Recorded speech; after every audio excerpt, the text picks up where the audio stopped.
All right, so like I said, go ahead and get out your handout that I just passed out to you. The warm-up is not in the video, so we are actually going to do the warm-up together.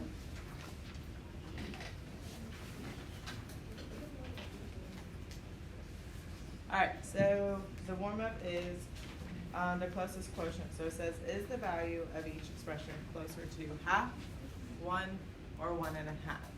All right, so go ahead, solve these three problems, and then either put closer to 1, closer to half, or closer to 1/2. Stand up when you're done.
Stand up when you have your answer.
All right, have a seat.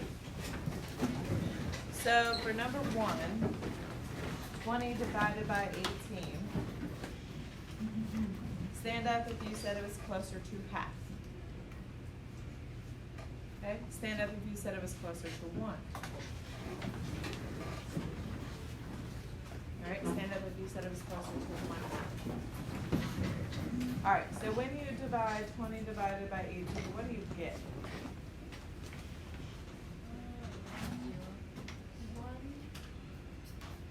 Just one?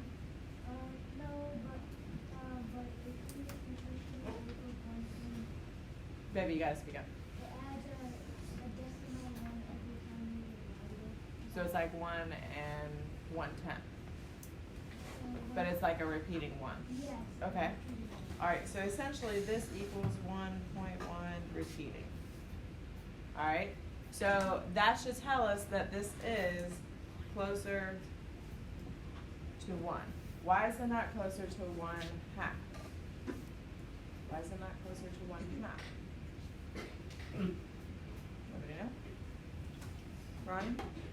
So you have to do 4 more attempts to get to 1/2, but if you just go back down to 1.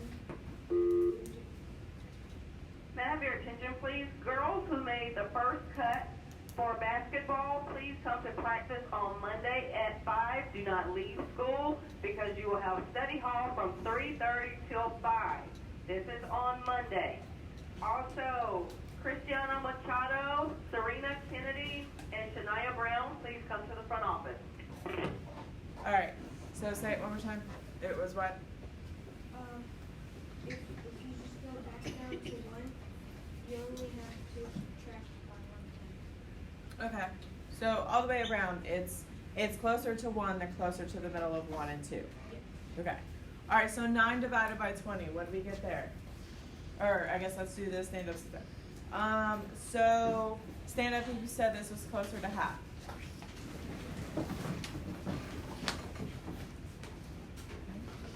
Alright, sit down. Stand up if you said this was closer to 1. Alright. And then stand up if you said this was closer to 1 half. Alright. Be very, very careful when you divide this, because if you pull this out here and you divide it, 9 is first, which means 9 goes under your division house. So that automatically tells you there's no way, because you're gonna have to do a 0 and a decimal here. So you're already below 1. Just depends on how close you are below 1, right? Alright, so if you finish this out, you would multiply it by 4. So that tells you obviously that's 4/10, which is very close to half. We have to get out of the mindset of thinking that we can't divide a smaller number by a bigger number. You can. Happens all the time. That's how you find the percent of something. Alright, and then the last one, 7 divided by 5. Stand up if you said it's closer to half. Okay, stand up if you said it's closer to 1. Stand, so we got 3, okay. Stand up if you said it was closer to 1 half. Alright, what is your answer when you do 7 divided by 5? What's your answer, Jonathan? 7 2/5. 7 2/5.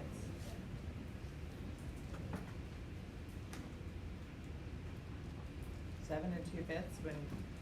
What do you mean? There's no way it can be 7 2/5. I mean 1 and 2. Okay, that's better. I was gonna say, there's no way that it could be. So this equals 1 2/5, which is obviously closer to 1 1/2 than it is to 1.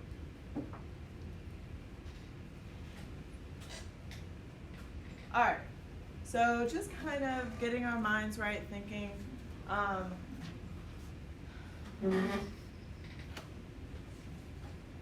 so this is where it's gonna get a little bit different, and you guys are gonna be following along, like I said, with this video.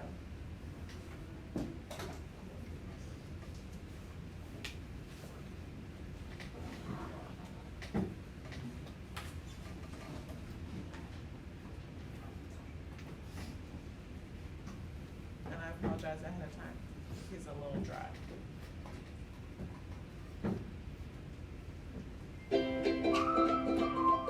This is is a presentation of Louisiana Public Broadcasting's Bridging the Gap initiative, supporting distance learning for all students across Louisiana and beyond.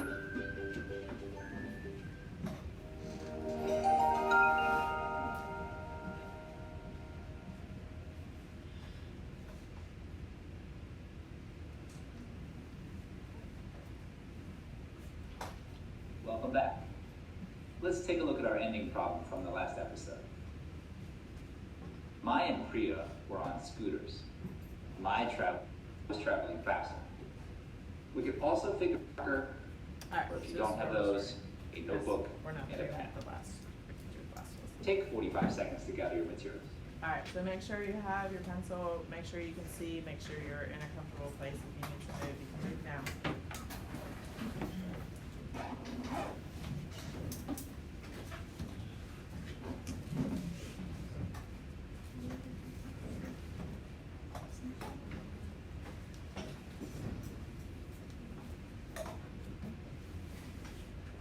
When you get your cool down today, please make sure you have your name on it and make sure that you turn it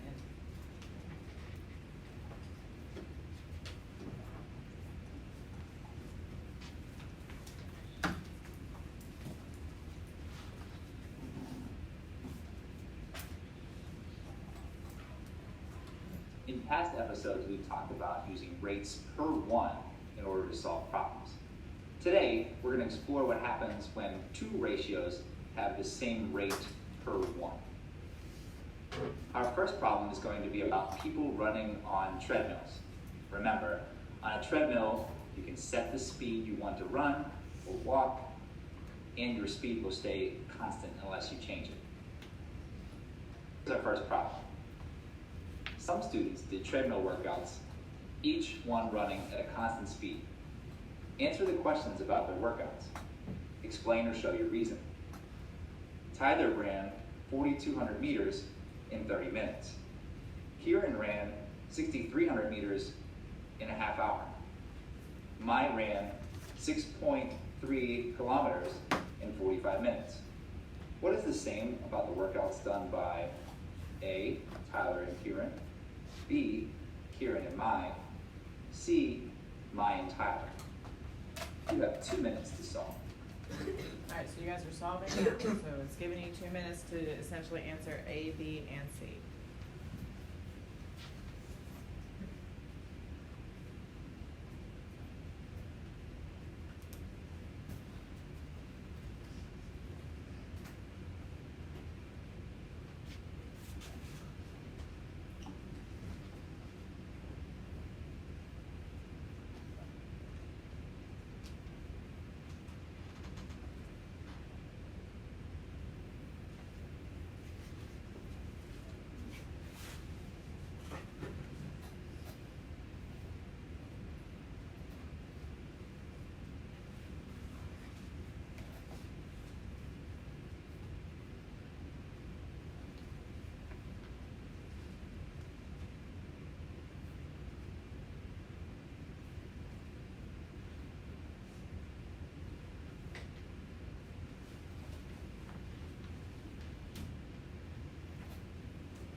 Let's start with Tyler and Kieran.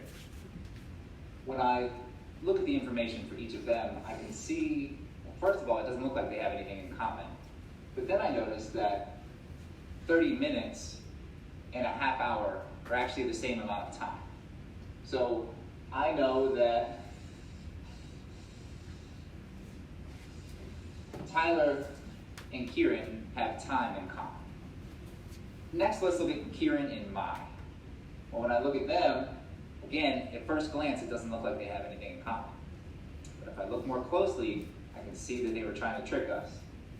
6,300 meters is the same as 6.3 kilometers because there are 1,000 meters in 1 kilometer. So now I've looked at Tyler and Kieran, I've looked at Kieran and Mai. What about Mai and Tyler? Well, at first glance, it doesn't look like there's anything the same about their problems either, but let's take a little bit closer look and see if we can figure something out. Here's the next part of the problem. At what rate did each of them run in meters per minute? How far did Mai run in her first 30 minutes on the treadmill? Take 2.5 minutes to solve and explain your reasoning.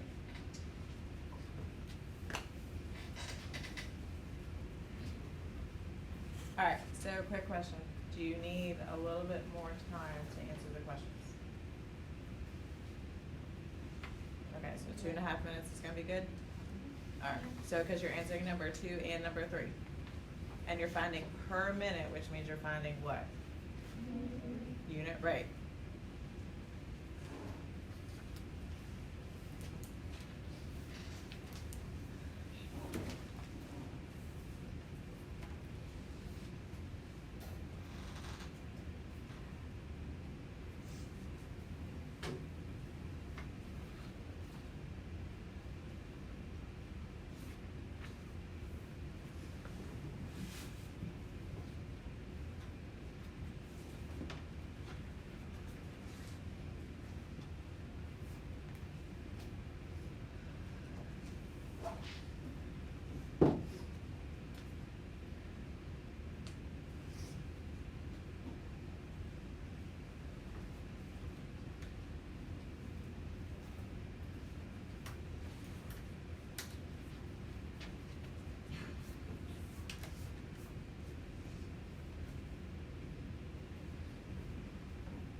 Let's come back together.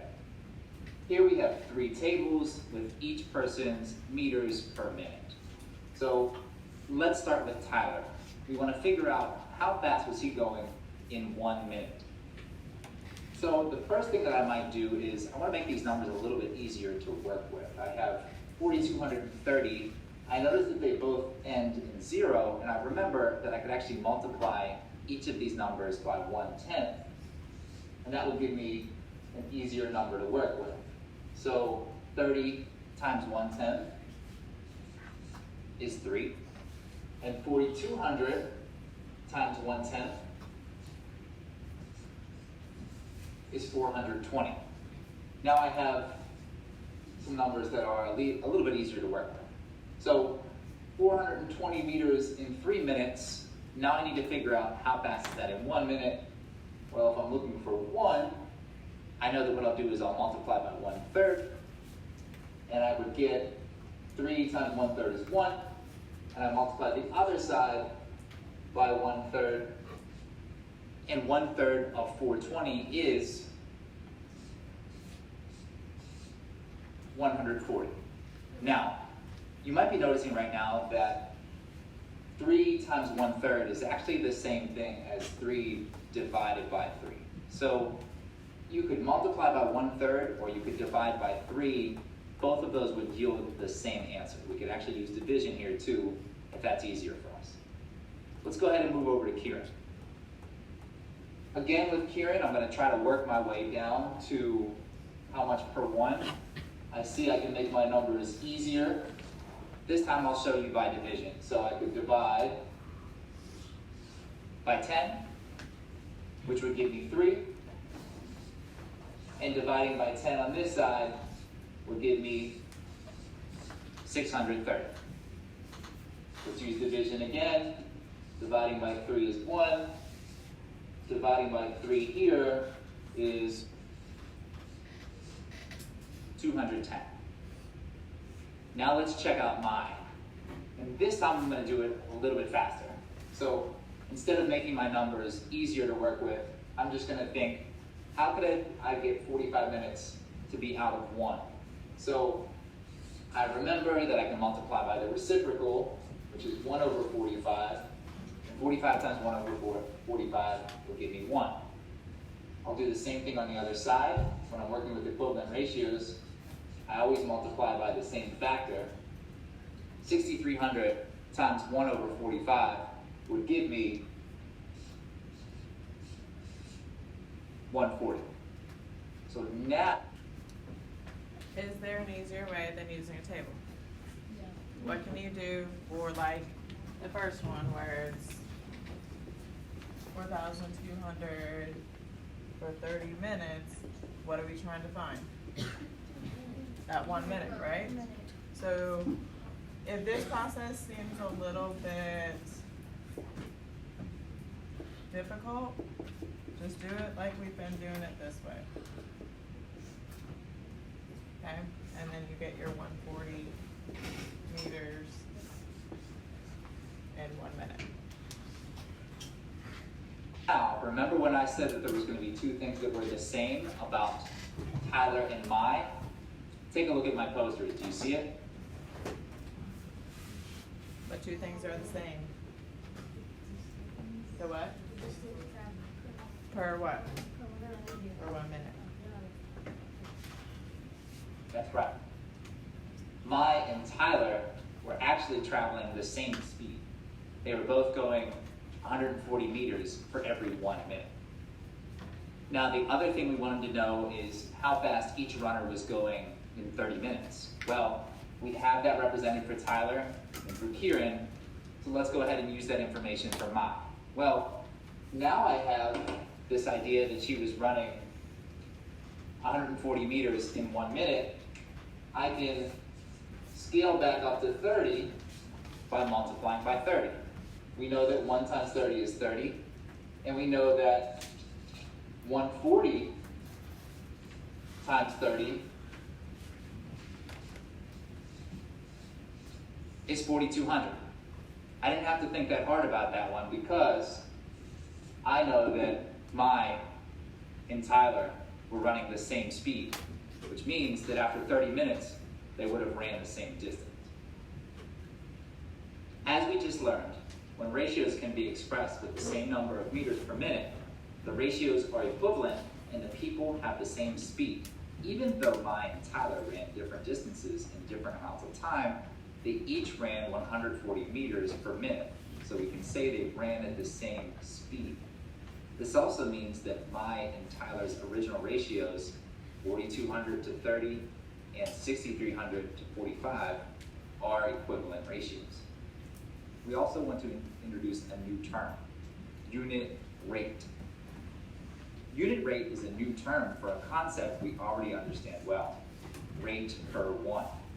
We didn't look at this example yet of 2-pound blueberries for $5, but we can discover two different rates per one, or two different unit rates. Take 15 seconds to see if you can find them.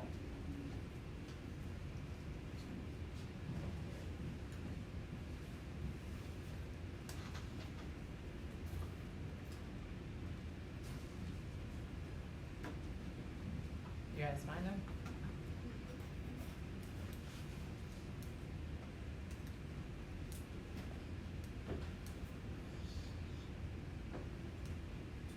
What is it, Jonathan?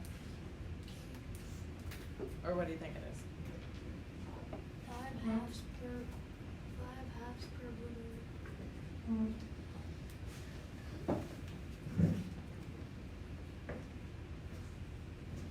What? 5 halves per blueberry. 5 halves per one blueberry, 1 pound of blueberry? Yeah.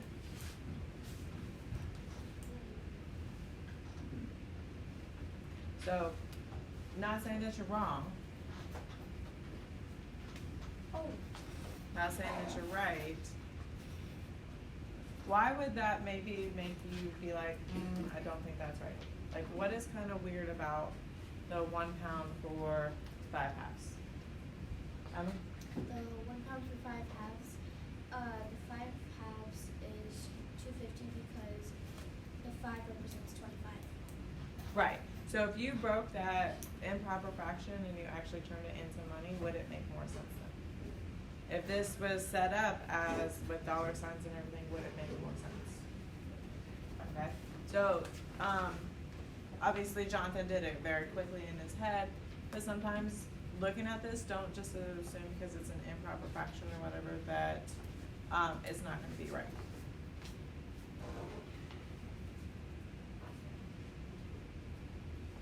The two unit rates are pounds per dollar and dollars per pound.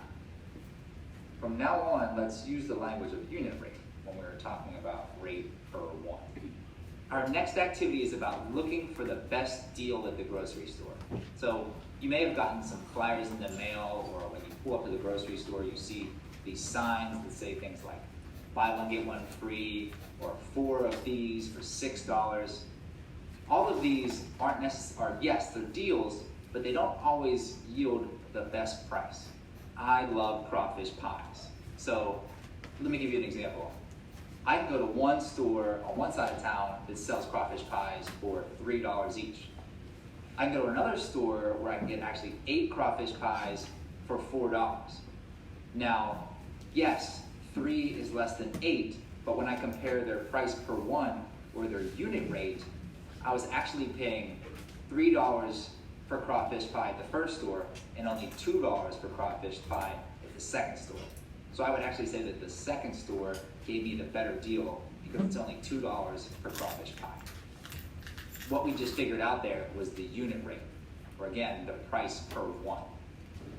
So in this next task, when we're saying best deal, we actually mean the lowest cost per one, or the lowest unit rate. Let's take a look at some cans of baked beans. Here's the problem. 4 different stores posted ads about special sales. So this is the 5.3, the best deal on beans. That's where you should be. On 15-ounce cans of baked beans. Which store is offering the best deal? Take 3 minutes to solve and explain your reasoning.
Also, if you guys need to get some of the information, it is posted on Canvas, so before you start your cool down, if you wanna get the rest of this, it'll be on Canvas.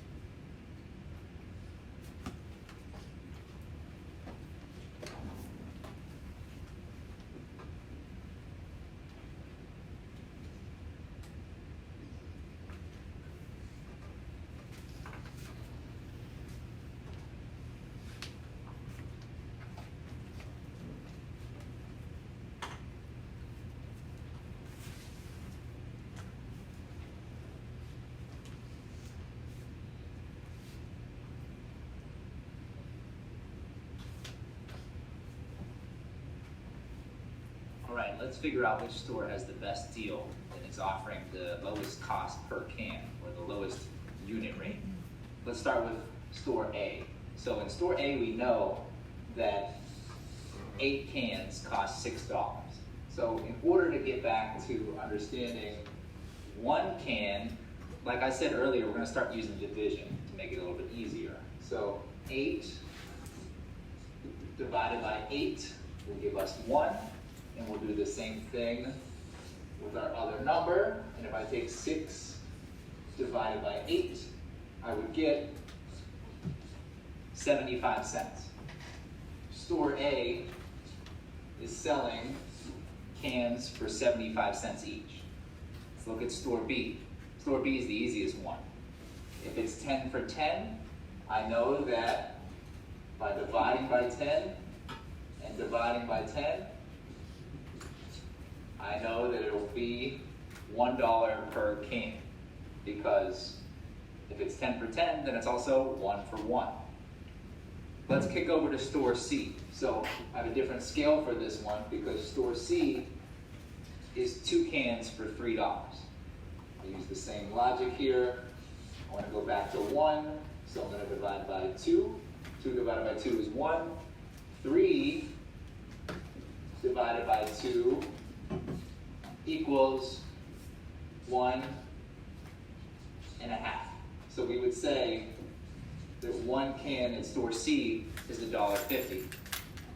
Store D, I don't have a double number line displayed because store D already tells me that it's 80 cents per can. So it's 80 cents per 1 can.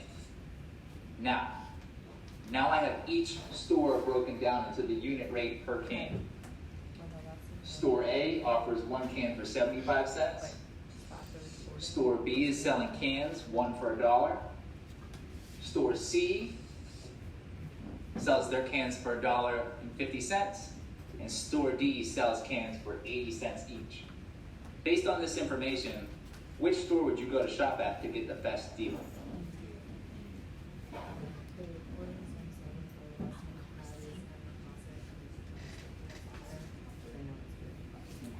Guys, once you're done with your cool down, you're working on the math or whatever, I'll be back. Bye. If you thought to yourself, store A, you're right. Store A is where I'm going to find cans for only 75 cents each. It's a pretty good deal. When we were first asked to figure out the best deal, it was hard to figure it out just by looking at the different offers from the different stores. As soon as we found the price per one, or the unit rate, it became much easier to know which offer was the best deal. We actually could have used the other unit rate to figure out how many cans per dollar, but it worked well for us to think about dollars per can, since we already knew how many dollars per can one store sold for being, and that was store D. When we found the price per one, or the unit rate, for each offer, we can see right away that store A offers the best deal. In past lessons, we found the rate per one in order to determine equivalent ratios. Here, rates per one in the form of speed and unit price are deliberately calculated so that they can be compared. Take a look at the given rates that we worked on today and how we would say them as unit rates. Remember that in each example, we used one unit rate, like meters per minute, but we could also have used the unit rate of minutes per meter to compare speed. In our next episode, we're going to start working with percents.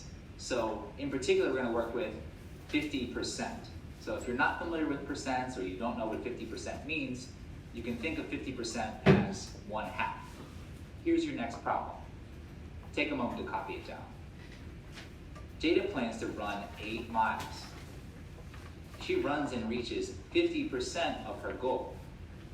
How far did Jada run? Try coming up with more than one way to explain your answer. See you next time.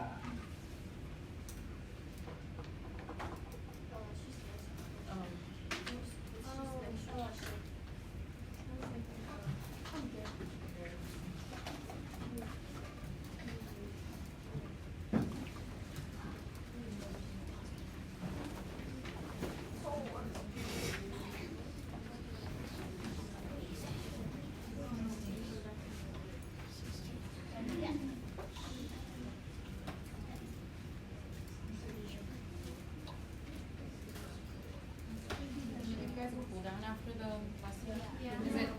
Yeah. I gotta stop this one. Alright. Were you the one pausing? Yeah. Okay, for her, okay, good.